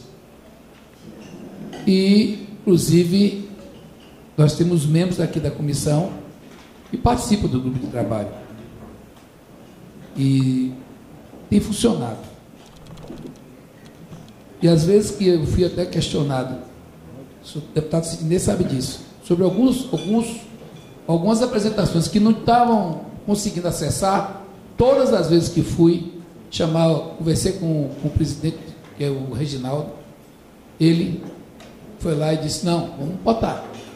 E as pessoas tiveram seus espaços, os grupos, inclusive a Abras tinha reclamado em determinado momento, foi para lá e pôde falar o que pensa. Esse debate tem 40 anos. Eu gostei de saber que não tem ninguém contra a reforma tributária aqui e que não tem ninguém contra o IVA. Mas a gente tem uma responsabilidade grande com esse momento. Eu quero, inclusive, dizer que estou aqui à disposição, sou do PT, sou ligado ao governo, trabalho o máximo aqui para a gente fazer as pontes que precisa, para que a gente, nesse momento, Passarinho, meu presidente que vai assumir a frente parlamentar do empreendedorismo, a qual já fui convidado para ser vice-presidente, nós temos a responsabilidade do Congresso. O governo é uma parte desse jogo. Mas ninguém se engane, quem mais quer uma reforma tributária não é o governo. Quem mais quer a reforma tributária é o país. E não dá tempo, porque uma coisa é há 20 anos atrás esse debate. Outra coisa é aqui e agora. Porque acabou a reforma tributária, a gente tem que ir para o e-commerce. Ontem, lá, Efraim, um dos participantes do debate lá conosco, me disse uma coisa que eu não estava no meu radar. Disse: Zé Neto, o e-commerce vai destruir o setor, uma parte do setor de serviço de turismo.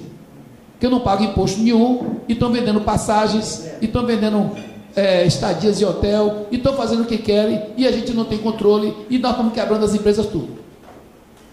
Mas para fazer isso aí, nós vamos ter que dar um passo de organização. Primeiro foi dado. É o ideal? Não. Arcabouço fiscal não foi o ideal. para nenhum dos lados. Mas foi um exemplo de equilíbrio, de responsabilidade e de que onde cada um cedeu um pouco para chegar onde chegamos. Foi isso? Alguém aqui discorda? Eu não vou encontrar ninguém satisfeito 100%, mas vou dizer que eu defendi, inclusive, fortemente que nós fizéssemos o nosso papel. Ou em casa a gente faz tudo 100%? Ai, se fosse possível com nossas esposas, com nossas famílias, fazer tudo 100%. Com nossas necessidades, não é? A gente não consegue. Somente com a vida que a gente tem. Às vezes marca uma viagem de última hora, chega em casa, ó, não deu. Tem compromisso coletivo aqui. E uma outra situação que eu não quero me estender é dizer que ontem, presidente Fraim, o Breno Vasconcelos, eu gostei muito da argumentação dele, inclusive em algumas coisas não concordo, mas concordei com a maioria das coisas. Porque a gente às vezes pensa que não concordar com algo é o suficiente para dizer não, estou contra. É o contrário. Onde é que a gente concorda? Onde é que a gente concorda? Que aqui nós estamos vivendo no Brasil da discórdia. Onde é que a gente discorda? Está errado. Onde é que a gente concorda? E eu concordei com ele numa coisa muito interessante. Ele levantou uma coisa simples, Efraim, que é o seguinte: ele tratou da complexidade tributária como uma afetação direta do desenvolvimento das nossas empresas. E desenvolveu isso. E nós não vamos ter mais tempo, como eu disse agora há pouco. Há 20 anos o debate era Roberto. Agora, nesse momento, é outro. E daqui a 2 anos a gente perdeu o bonde. Perdeu o bonde no e-commerce, perdeu o bonde no processo tributário, que o mundo está todo alterado, gente. Depois da pandemia, os países se fecharam, o Reino Unido criou bancos públicos. Se a gente for olhar o panorama do que tem, o comunismo da China virou o maior agressivo do ponto de vista do capitalismo do mundo. Não foi assim? A Rússia não é comunista, de longe nem lembra que foi comunista. Os Estados Unidos virou comunista, porque agora está botou 4,3 trilhões de dinheiro público dentro do mercado para incentivar o desenvolvimento, principalmente de ações sociais. Então a gente está precisando aqui, e eu venho para cá super satisfeito. Sabe por quê? Porque eu e o Efraim, a gente concorda de um bocado de coisa e discorda de outras. Com Domingos a mesma coisa. Outro dia eu estava no CNN, eu e Domingos. Aí depois que eu saí, a mulher perguntou: vocês são amigos? Eu falei: muito. Somos amigos. Mas a gente diverge em algumas coisas. Não é? Não dá não. Porque mesmo quando o povo quebrar, a gente quebra no estilo, no respeito. Então eu acho que é isso. E isso é, lembrando dessas questões, o incentivo que nós falamos, o Roberto estava falando sobre a questão de incentivo para 2 anos. Transitórias. Eu vou lhe dizer uma coisa. Eu gosto de ouvir essa posição o tempo todo. Mas quando nessa parte eu falei, ainda tem gente pura, boa, para algumas coisas. Não vai dar certo lá no Congresso dessa forma. Se a gente não virar a chave, em algumas situações, e principalmente nessa, que é preocupante para o Nordeste, a gente tem que ter um fundo de desenvolvimento. É preocupante para o Nordeste. Mas a gente vai ter que encontrar uma saída aqui agora. Me comprometo contigo, aqui é compromisso nosso. Vai ter um texto e vai ter emenda. E não vai ser no começo de julho. Essa é uma meta. Mas também não pode ser lá para o fim do ano. Também não, acho que em julho dá para a gente sentar, trazer para aqui. Inclusive, eu acabei de falar com o Barreirinha, que é o secretário da Receita, se colocou à disposição de vir para cá. A gente vem trazer ele na segunda semana de julho para cá. A gente vai para a Bahia fazer um debate lá, inclusive no dia 7, não é? Na Bahia, no dia 7, é isso. Já vai estar com a presença lá do relator e do Reginaldo lá também presença, que eu acho que daqui para lá a gente não votou isso, não deve votar. E a gente vai aproveitar e pegar dessas nossas conversas todas aqui, pegar o quê? A gente pegar os elementos que a gente tem, objetivos, para levar como proposta. Nós não vamos perder mais tempo. Quais são as propostas aqui da frente? O que a frente acha que tem que encaminhar? Mesmo que sejam contraditórios de algum membro, leva. Isso que eu acho que a gente tem que finalizar, os nossos 2 presidentes do Senado e do da Câmara, e levar a ferro essa nossa pretensão de que, se o texto não é o melhor, vamos buscar o que media. Na minha terra, e não é diferente no Brasil, mudam os termos, mas a lógica é a mesma. O ótimo, nessas circunstâncias de dificuldades históricas, acaba sendo inimigo do bom. Então vamos mediar para a gente encontrar uma saída. O Brasil não suporta mais esse sistema tributário que está aí, e a gente tem um grande dever, como parlamento, de dizer não dá mais para levar adiante. Eu estava aqui com um dado, 2019, gente, 2019, 75% do contencioso tributário do Brasil, em 2019, representa 75% do PIB. Como é que pode? 75% do PIB de 2019 é o valor do contencioso só de 2019. Só tributário. Gente, são coisas... A gente tem 885 horas, média, horas, ano, para tratar da questão tributária. É isso que ontem o Breno estava falando, da questão das dificuldades desses contenciosos e dessa afetação na competitividade das empresas.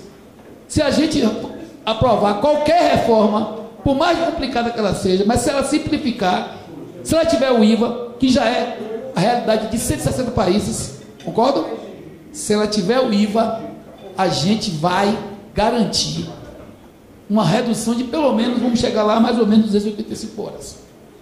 Só aí já vai dar lá para a turma da Paraíba uma alegria grande. Vou dizer assim, rapaz, aquele senador ajudou nessa reforma, o cabra-mão retardado. Então, gente, era isso. Que não percamos essa nossa grandeza de olhar para o Brasil também como Estado. Também como Estado. Porque se a gente olhar para o Brasil só como governo, contamina a nossa caminhada e a nossa grandeza, porque é essa grandeza que faz com que as civilizações evoluam. Eu quero ver se na Europa não tem lá, na Inglaterra, temas que todo mundo se reúne e diz, não, aqui é nosso. Eu quero saber se lá na Ásia não tem. Eu quero saber se lá na Coreia, para ter 54 milhões de habitantes e dominar o mundo. Eu quero saber no Japão como é, que é o triplo quase o valor da dívida do Japão com relação ao PIB. E lá ninguém toca. Eu quero saber se nos Estados Unidos, quando tem um tema que diz respeito ao país, se tem essa disputa que tem aqui no Brasil, odiosa e terrível que a gente vive. Nossa responsabilidade, eu estou aqui, meus presidentes, como soldado, para a gente caminhar. E outra, hoje vou para o governo reclamar, que eu acho que ontem, nosso querido presidente da Abras e da Unex devia estar no debate hoje com o presidente. E vou publicizar isso lá. Diz, ó, vamos trabalhar para a gente ter também, e eu me comprometo a isso, de levar nossas insatisfações. Não vou ficar aqui defendendo só o governo, não, que eu sou do PT, mas não sou cego. O que eu quero é abrir caminhos e ajudar a construir uma reforma tributária que o Brasil precisa, espera e necessita. Obrigado. Muito bem, Zé Neto. Aliás, isso só confirma o que a gente sempre colocou, Monteiro, só confirma o que a gente sempre falou. Aqui é uma frente parlamentar que não vai ter em momento algum nem rótulo de oposição, nem de situação. É uma frente a favor do Brasil. E a gente tem muita tranquilidade para isso. Júlio, eu quero fazer uma pergunta depois, mas o Júlio vai ser o primeiro.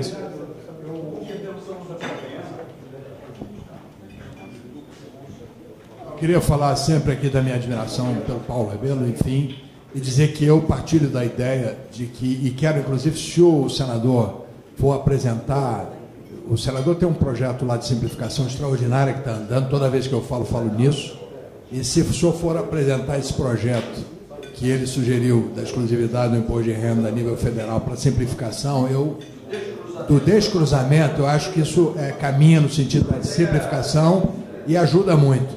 E aí queria corroborar o que o senhor está falando. Ontem mesmo eu tive um debate e eu sou daqueles que acham que nós estamos avançando, porque da última vez que a gente esteve aqui, o Domingos e o Efraim devem lembrar, eles não falavam ainda de um IVA dual. E eu dizia que achava que era fundamental que o IVA fosse dual, porque você tira a discricionalidade do prefeito e do governador. Enfim. Mas o descruzamento é uma coisa a ser discutida. Nós vamos aqui tratar do que está caminhando. Então caminhamos já. E caminhamos também para mais alíquotas, que é super importante. Então eu só queria, Domingos, deixar uma proposta, que eu concordo inteiramente. Acho que essa questão de se colocar um cashback no meio dessa discussão acaba de atrapalhar tudo, e nós aqui, enquanto frente, podíamos ter uma posição da frente, contrariamente a essa posição. Os instrumentos de defesa no Brasil, de defesa social no Brasil já são enormes. Nós temos 14 estados onde a gente tem mais gente na defesa social do que no trabalho, E criar um mecanismo para corrigir progressividade agora no meio desse ambiente é absolutamente inadequado. Então, queria aqui dar essa posição e sugerir que a frente examinasse um fechamento de questão em relação a essa posição da inadequação do cashback como algo inadmissível. Domingo.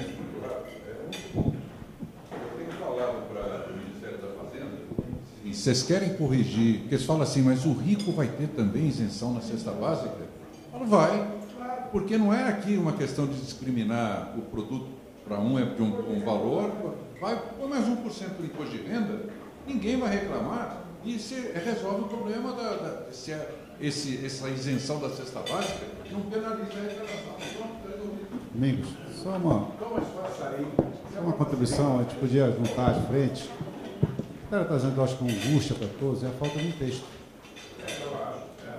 Quando você não tem um texto, tudo aqui é especulação. Quando você tem um texto, ele começa a construir esse texto, o relator apresenta uma segunda versão, uma terceira versão, uma quarta, você vai andando. E dúvidas vão ficando para trás.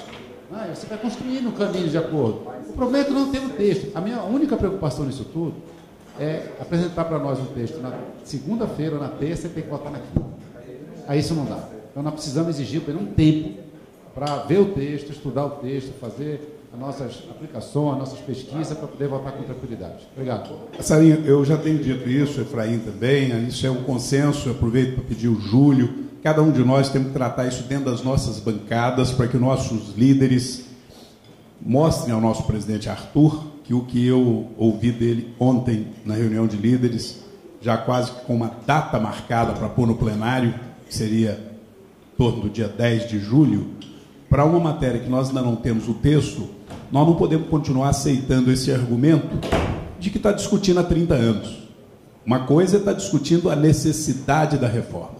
Então, aproveitando o retorno do Zé Neto, eu fiquei muito feliz, Zé Neto, de ver que você também comunga com esse sentimento, que, embora o assunto venha se discutindo há décadas, o projeto propriamente ainda não existe, de forma materializada, concreta, objetiva, para que a gente possa fazer as simulações, as avaliações, as análises de qual vai ser a sua repercussão na vida das pessoas. E aí eu fico feliz de ouvir do Zé Neto, também da mesma forma do Júlio, do Passarinho, de cada um dos que se manifestaram, que nós não podemos concordar com um assodamento de, digamos, semana que vem esse texto está pronto, num período em que a Câmara Federal, a gente está cansado de saber que na segunda quinzena de julho ela se esvazia, é possível que o presidente até autorize a presença virtual, né? Presença virtual significa plenário vazio, comissões vazias, ausência de debate, sem debate. Então não adianta eu conhecer o texto amanhã e não ter com quem debater e fazer o debate no plenário da forma que nós já conhecemos como é que é a regra. Os líderes orientam sim ou não e a ampla maioria, até por uma questão de lealdade partidária, segue a orientação e isso aí pode ser uma tragédia para o país, para o governo, para o país, para todos nós. Então, acho que nós temos que tirar dessa reunião aqui hoje uma posição, presidente, de que a Frente Parlamentar do Comércio não considera em hipótese alguma que essa matéria possa ter um prazo definido, especialmente um prazo curto como esse, e que, portanto, não achamos absolutamente nem razoável tentar votar antes do recesso. Que é uma proposição lógico. Se o relatório sai agora, aí tem-se o mês de julho para analisar e inicia efetivamente a discussão, né, em plenário, em agosto. Eu acho que é razoável. Agora, eu queria fazer uma pergunta ao Paulo, concordando com algo que você apresentou, Paulo.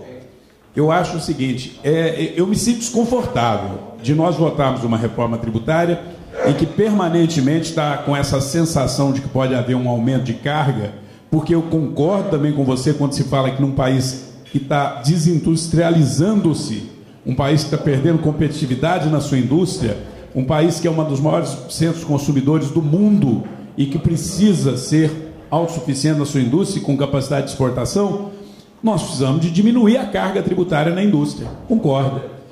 Pelo que eu entendi do seu raciocínio, se a gente vai buscar fazer isso e não podemos aumentar no serviço, no agro, no comércio que já está sobrecarregado, nós temos que achar aqueles 500 bi.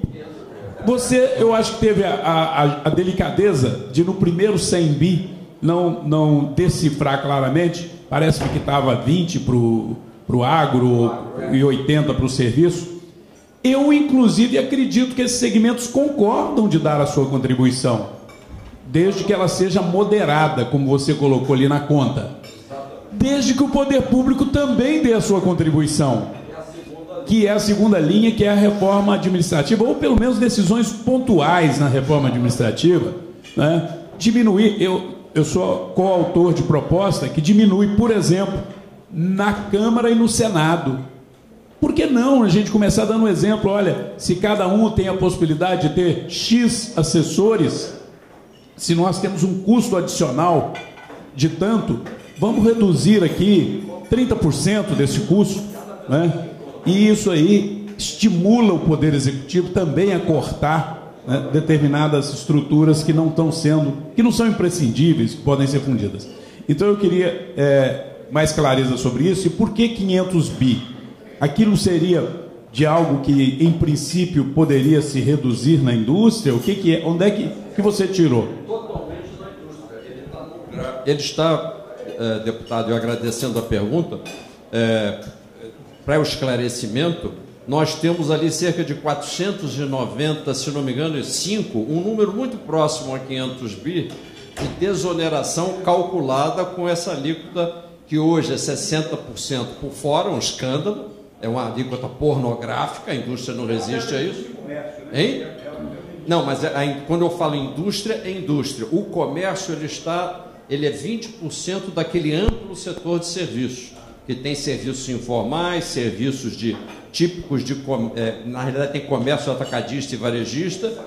Isso. Não, o próprio governo também está dentro desse serviço. Então, quando o senhor fala de buscar 80 bi nesse amplo segmento que a gente sabe que tem, em termos de PIB, mais de 4 trilhões, mais de 4 trilhões, mas sabe que cerca de 50% desses 4 trilhões estão hoje excluídos ou auto-evadidos do processo, o esforço já não será tão grande se a gente mirar em quem não paga. Fala-se muito, e até o meu querido Raul citava o milão, que o advogado paga, fala milão, aquele jeito dele brincalhão e generoso, dizer os R$1.000 que a banca de advocacia paga por um ISS, que na realidade deveria ser 5% das notas extraídas. Se a gente for buscar no setor de serviço a inclusão, mesmo com a atual alíquota, você chega a esses 80 bi. Eu tenho acompanhado esse debate e digo que acho que vão ter os quadros e alíquotas um pouco mais. Sim. Agora, diante das centenas, milhares que nós temos hoje, nós não vamos sair para uma situação, como eu disse, ele não vai sair para trás.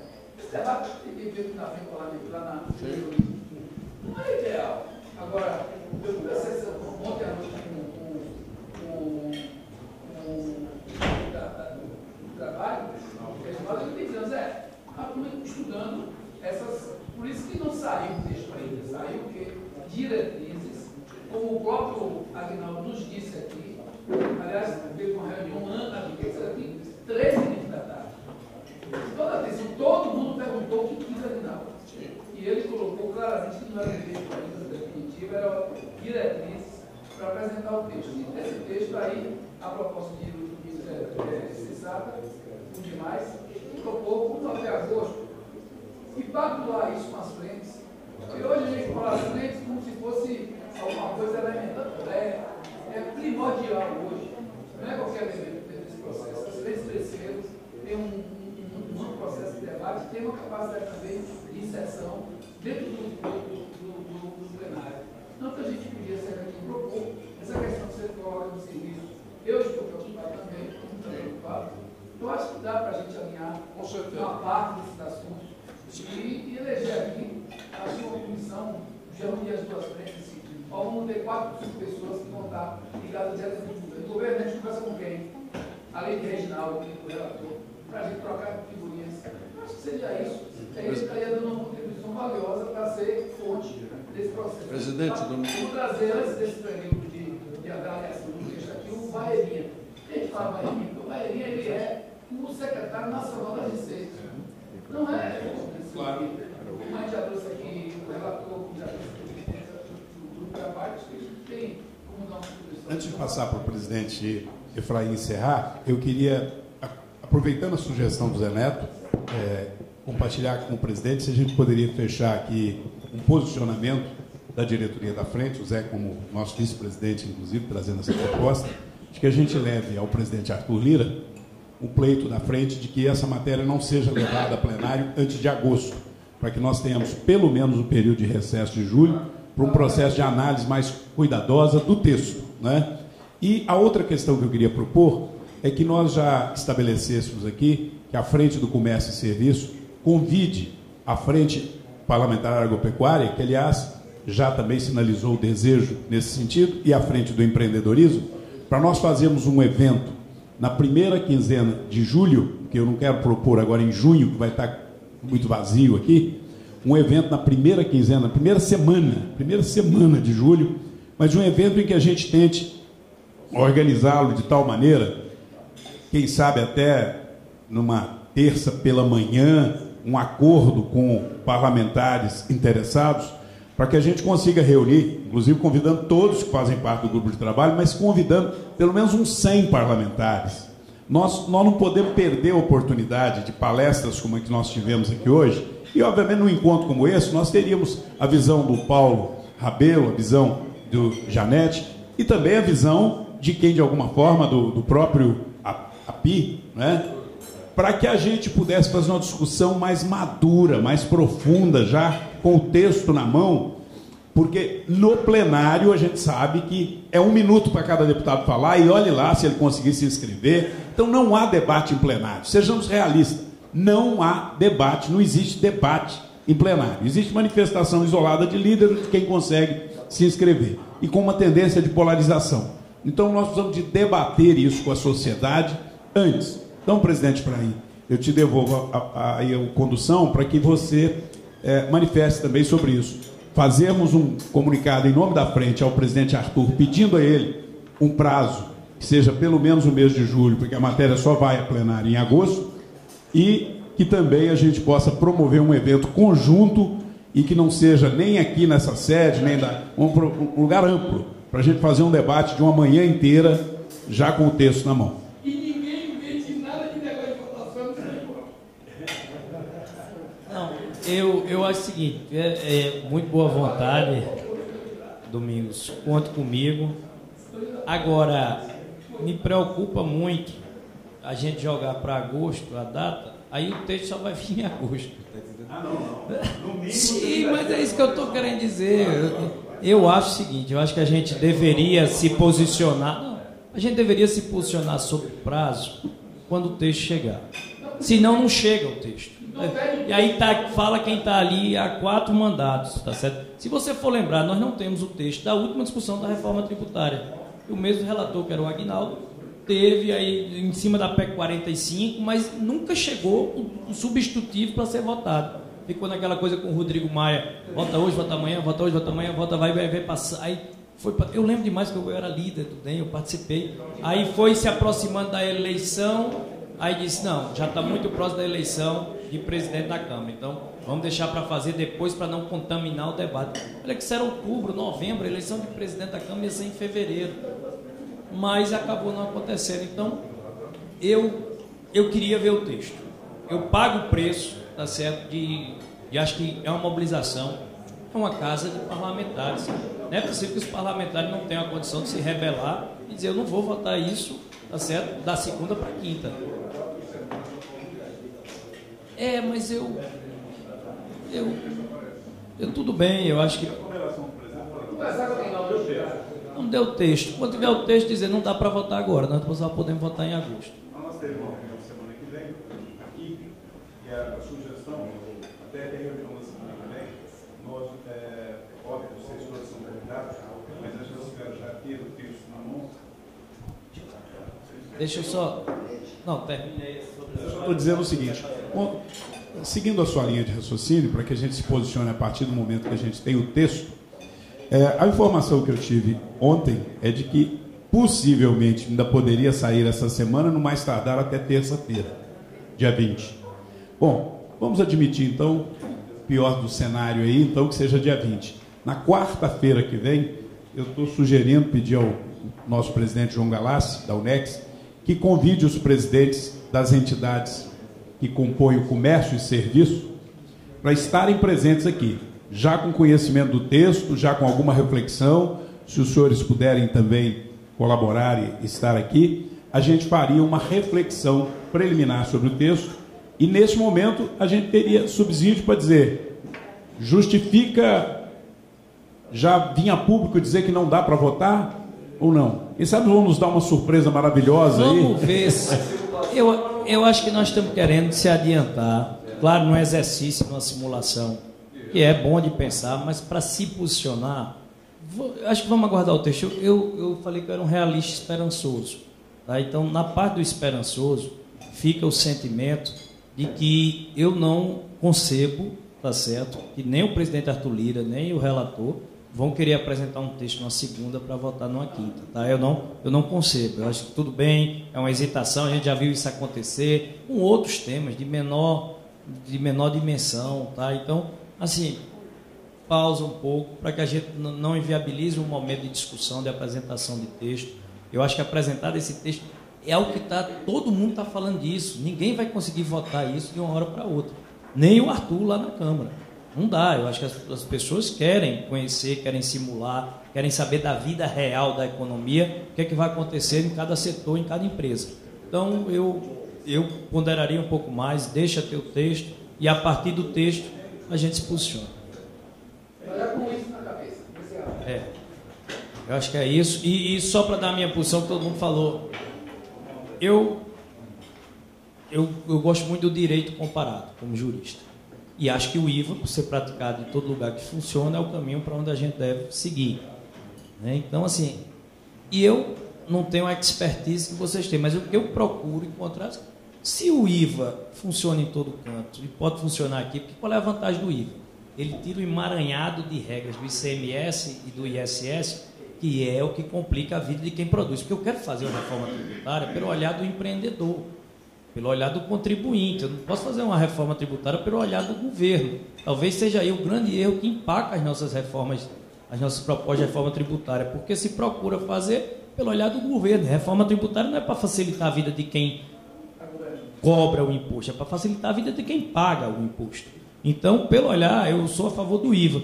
E aí, e os dois falaram aqui sobre isso. Se é para ser o IVA e fica muito caro do jeito que está, qual é a alíquota? Se não é 26, é o que? É 18, é 19? É com a alíquota múltipla? Então, eu avançaria, talvez, no exercício de dizer qual é a alíquota. Tem que dizer quantas são e onde vão ser. E a carga, e se reduzir 500 bi na indústria, gera uma dificuldade de compensação, vamos ver 300, já é uma redução. Porque o que eu concebo como carga neutra, e aí eu divido do Haddad, da equipe econômica e do relator, carga neutra para mim, ela não é uma carga neutra geral, porque aí gera essas distorções. Carga neutra para mim é o setor, o que ele está pagando hoje, ele pagar depois da reforma. Claro, pode um pouco mais, um pouco menos, dentro de uma margem de erro, lá Ibope, assim, né, tal, 5%, 10%, tal. Mas eu acho que é por aí, essa é a minha visão. De carga neutra seria isso, dentro de cada setor. E se eu puder desonerar, claro, quem paga muito, como a indústria, se eu puder desonerar a indústria, acreditando que numa simplificação de modelo eu vou ter um aumento de arrecadação, e esse aumento de arrecadação compensa, tudo bem, mas eu já estou me estendendo mais que eu vejo. Repto, prezadíssimo deputado baiano, 1 minuto, aliás, meio minuto. Consideração final para você. Adorei o seu ponto principal de argumentação, que é buscar as concordâncias. E como objetivo central dessa reforma, reduzir drasticamente as complexidades. Então, vou lhe fazer um desafio. Nós estaríamos quase 100% de acordo no nosso caminho, se o senhor, e não precisa responder agora, assumir como um desafio, como parlamentar, tentar fazer com que esta reforma caminhe para que a gente tenha um dia de virar a chave. Porque a complexidade da coabitação entre os dois sistemas é trágica no dia a dia. Chamem contadores. Então, com as simulações, nós vamos dar ao pessoal que hoje pilota essa reforma mais segurança.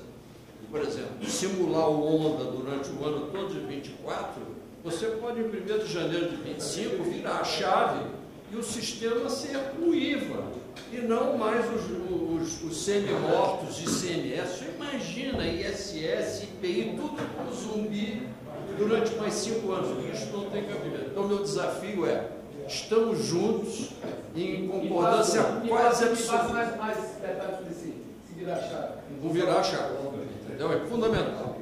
Virar a chave é sem transição. Janete, para as considerações finais.